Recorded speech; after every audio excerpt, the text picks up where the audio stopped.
Why is pornography such a big problem for men today?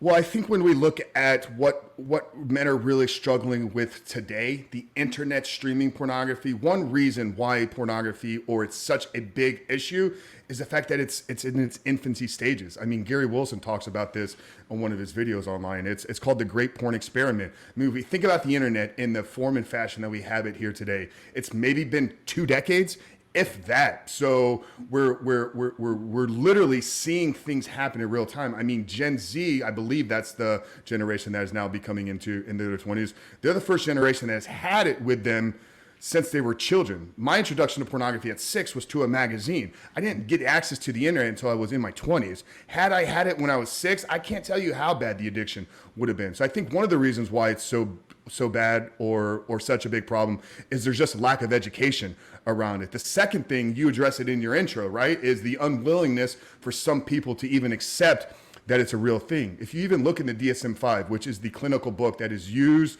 by physicians, it's just used in the medical space to define addiction, pornography addiction is not accepted by the DSM-5. So you get a lot of people that push back, oh, it's not even a real thing. You're making this up. You're just trying to, morally preach at people or all you're trying to make them feel bad about their sexual behavior. And that's never been the case for me. If you have gambling addiction, you have gaming addiction in there. The brain's response to both of those is exactly the same that it is to pornography addiction. So why isn't it a part of there? So I think that it's lack of education, unwillingness for people to accept it.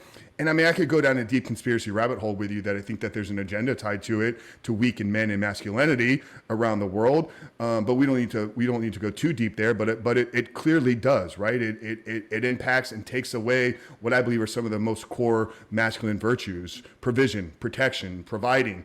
Pornography is none of those. It is literally consuming other people, oftentimes very vulnerable people, for your own short-term and instant gratification pleasures. So that's the opposite, in my opinion, of what it means to be a man. But I think the biggest reasons are the infancy stages of it, not having the education, and a lot of people not willing to actually accept it.